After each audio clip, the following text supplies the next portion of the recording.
Good evening, everybody. Welcome to PatFacts. Patrick here, Pat on your back, personal fitness. Hope everyone's having a great Wednesday.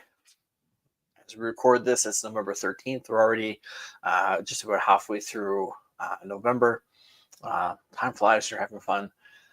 Tonight, we're going to talk a little further into our preparatory series, I guess we kind of call it.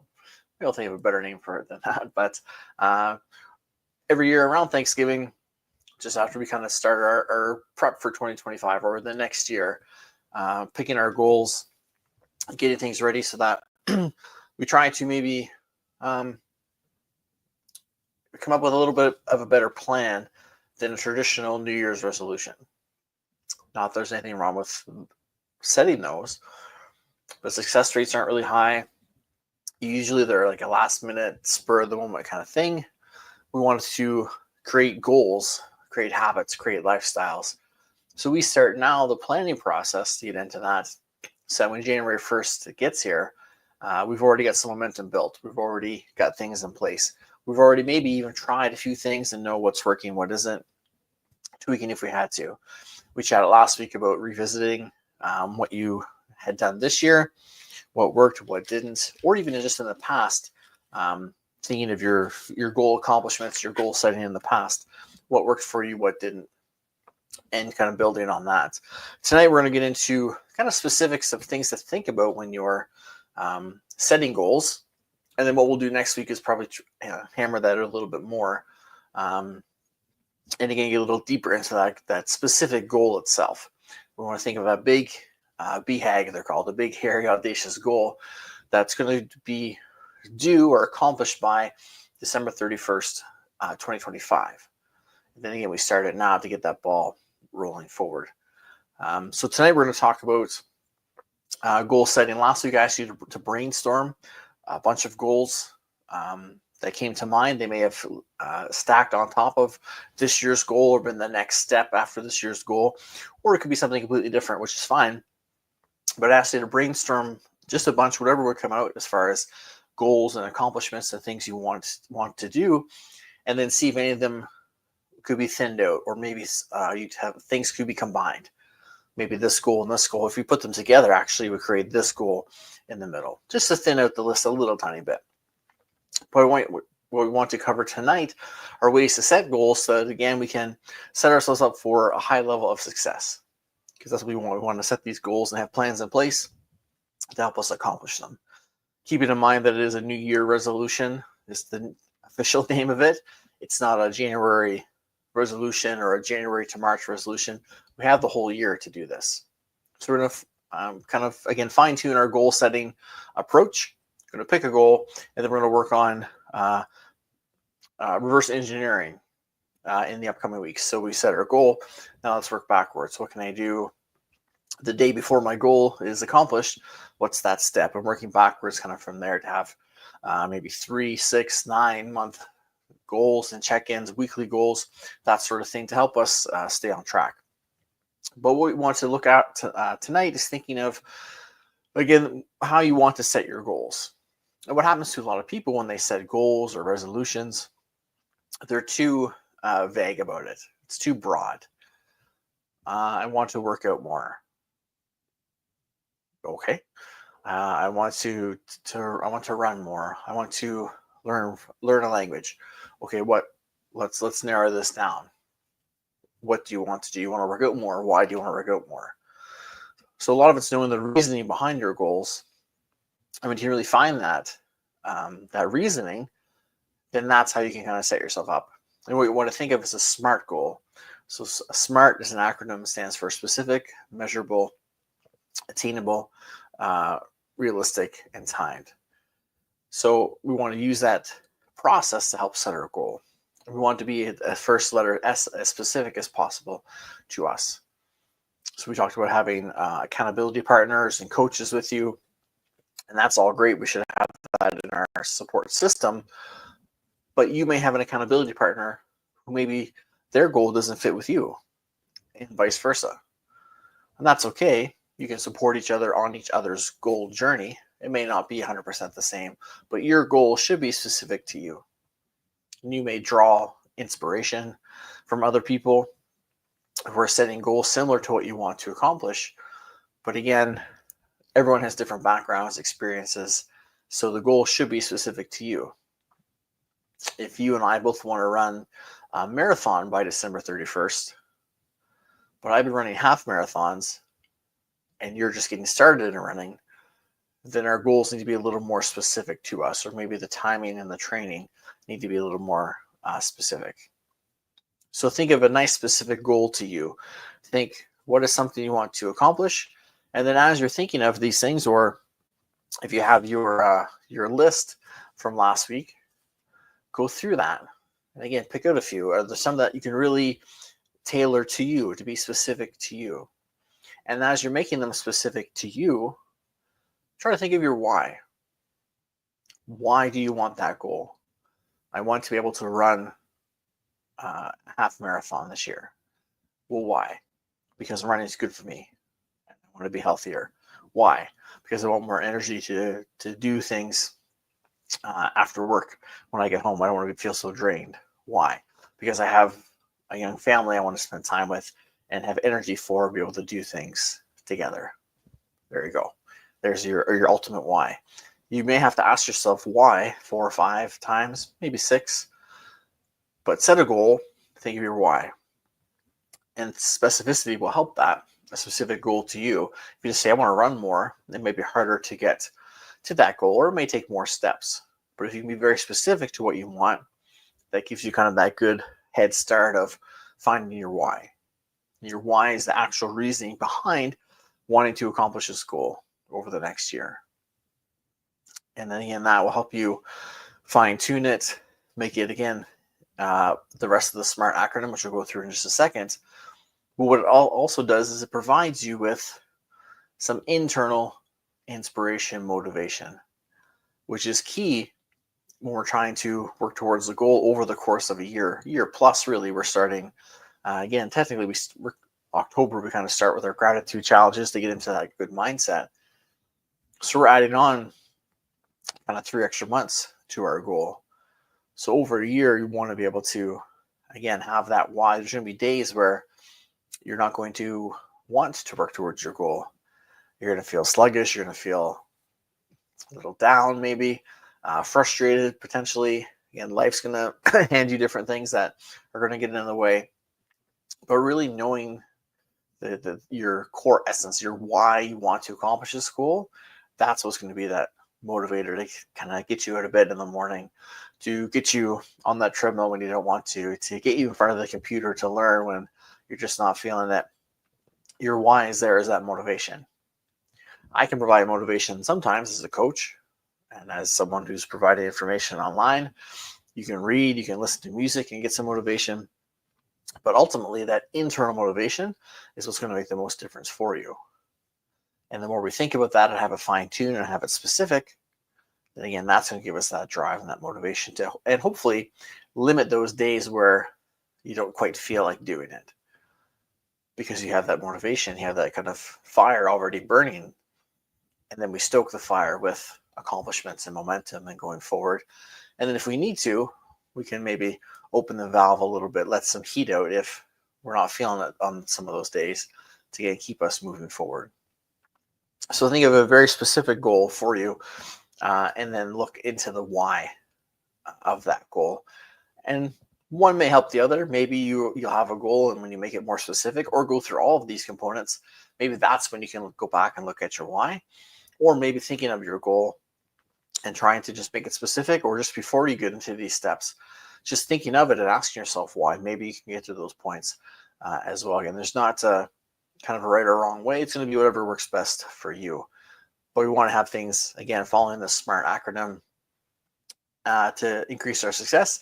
And this why, knowing our why, is going to make a big difference for that as well. So specific was the first one. Measurable was the next. So again, I want to run a 5K. I want to lose 10 pounds. I want to be able to write a paragraph in French. I want to be able to read in French. I want to be able to order off a menu in a different language, French, Spanish, something like that. I want to lose inches. I want to increase my my bench press 1 rep max, or how much I can bench press, things like that. Very specific and measurable goals that you can see and feel, and again, tracking in your trackers, your journals, your workout journals, you can see the progress towards it. It'll give you that visual kind of reminder and cue that yes, I'm on the right track. Yes, I'm working towards that goal, or no, I'm not. What's going on? Red flag. What's up? What do I have to look at and adjust and tweak? If we just say I want to lose weight or I want to run, then it's not as specific. It doesn't give us that concrete goal to work towards. And then it's just kind of fluff, for lack of a better word. It's just something that's out there, but it's not something our brain and our bodies and our minds really kind of digest and process. Whereas if it's specific and measurable, and we're following this acronym, then we're more likely to make choices that'll help align with that goal, because we're so fine-tuned. It's not so vague. We know what we want to do. So specific, measurable, attainable. So for us, that one shouldn't be too bad, typically, because we're giving ourselves over a year to work towards it. Now, if we go back to my marathon example and say I want to run a marathon by this December 31st, 2024, and I've got about a month and a half to train, that's going to be pretty tricky. Probably not attainable. Not quite enough time to put in the miles, to do the training, to get my body prepared for the wear and tear of the running and the recovery from it, and having strength training and good nutrition and sleep and fitting it in my schedule. It's probably not an attainable goal. It's probably not also realistic. It falls in with the next one. SMAR is realistic. So attainable and realistic. That goal would be too short of a time frame. Wouldn't be attainable because of the short time frame, and that would make it unrealistic as well. Being able to run a marathon next December 31st, 2025, again, that's more attainable. We have the time to work through it, and it's realistic. We have the methods and the time to work towards it and go towards it. Again, if it was something really out there, something vague, then it's hard to say. Can we attain that? Is that a realistic goal? Is that something within my my comfort zone? Then you can look at that. Maybe if you're setting a goal to be a runner, maybe a half marathon will be a more realistic goal for next year, or maybe 10K. Again, if you've never run before, you could set that goal as a full marathon for the year, but maybe a half marathon might be a good place to start at. And then you work up to 2Ks, 5Ks, 10K races, build yourself up more and more that way. And then maybe the following year, you could increase it to a full marathon. Again, it's just going to depend on your background, your experiences, expectations for any goal, really. But we want to follow this acronym as much as we can, and then timed. So again, we kind of have that timing built in, because we're giving ourselves until December 31st. So a lot of people, again, kind of make that mistake where they say, I want to lose 10 pounds. Great, that's a specific goal for you. It's measurable, it's attainable, it's realistic, but there's no time to it. It's not timed. I want to lose 10 pounds by March 1st. Okay, so from March 1st backwards to today, what do I have to do to work on that process? So if there's no time, then there's no really, it's like using your GPS without a destination. It'll show you where you are and the roads around you, where you could go, but you don't know the exact route until you put in your destination. And that's kind of what the time does for us. By December 31st, 2025, we want to be at that goal. I want to have lost 10 pounds, or I want to have increased my bench press strength, or something like that we can kind of work through. So the timing is important because it gives you that deadline. If you think of probably back to school time, when there was a deadline, you worked on stuff. If there was no deadline, it's easy to put things off and think, tomorrow, I'll start tomorrow. But as that deadline gets closer, or at least even knowing there's a deadline, then there's usually a little more incentive to be, okay, I've got to get started on this. I've got to plug away at this, so I'm not trying to cram it all in the night before the deadline. I'm not pulling an all-nighter to finish that project. And especially when we talk about our goals, it's usually not going to be something that we can cram in the night before December 30th and get it finished before the 31st. Again, it's going to take a long process for creating lifestyle habits here, not just to regurgitate what we learned from a book or trying to apply some knowledge. We're creating habits and lifestyle. So it's going to take time and practice and trial and error. So we give ourselves the long time, but we have that deadline at the end. And again, with any goal, we want to have that timed deadline. It doesn't have to always be a year. Maybe it's a couple months. Maybe it's a couple weeks. Maybe it's a little smaller, for lack of a better word, less intense goal. It's easily managed. Maybe it's just a few weeks or a month to accomplish it. But again, does it fall within that SMART acronym? Specific, measurable, attainable, realistic, and timed. Or some people use reachable instead of realistic. But we can use that acronym to any of our goals that we're setting and then try to keep working towards them. So I'd encourage you to take your goal list from last week, your brainstorming that you did, and again, look at some of those goals. And can you apply the SMART principle to them to clean them up a little bit? I want to read more. Okay, what's a SMART goal for that? How can you make that specific to you? I want to read one book a week, every week for the year. Or I want to read X number of books by December 31st. And then we'll talk in future weeks about how can we break that down and reverse engineer that to work forward. So we can kind of grow and gradually build that momentum. But look at your goals and try to apply that SMART principle to them. Make sure they're clear, they're concise, and again, they're specific to you. And if you need to look for inspiration or examples of goals, by all means do that.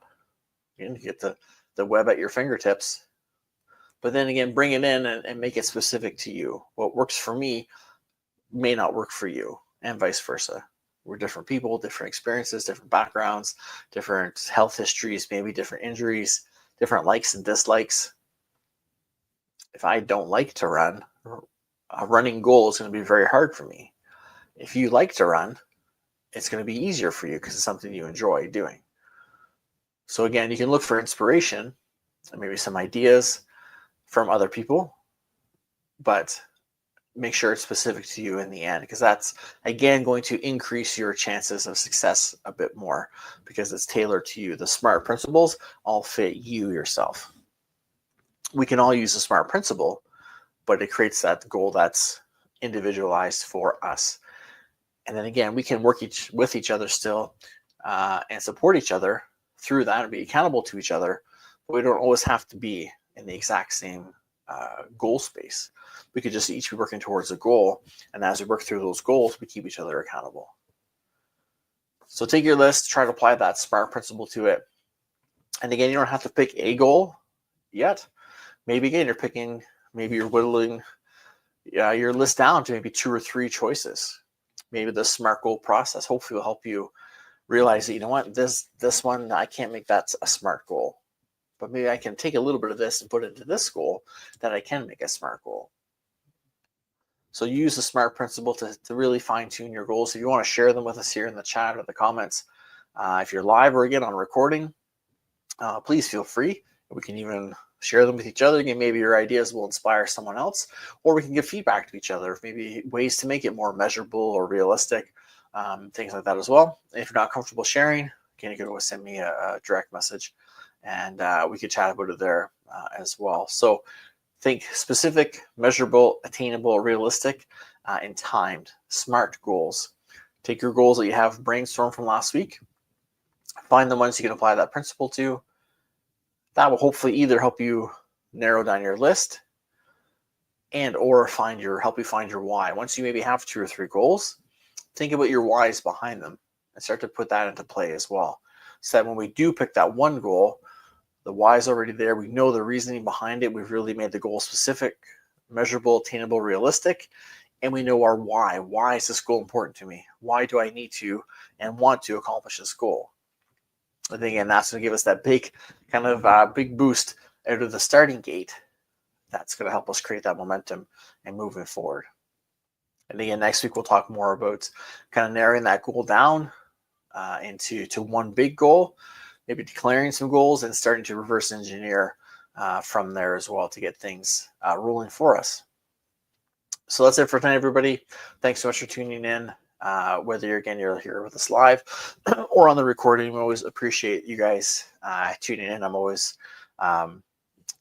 so taken aback by seeing the numbers live and the replays as well, the impressions we're getting and things. So again, if you're not here with us live, still comment in the chats and the comments. We love to hear from you.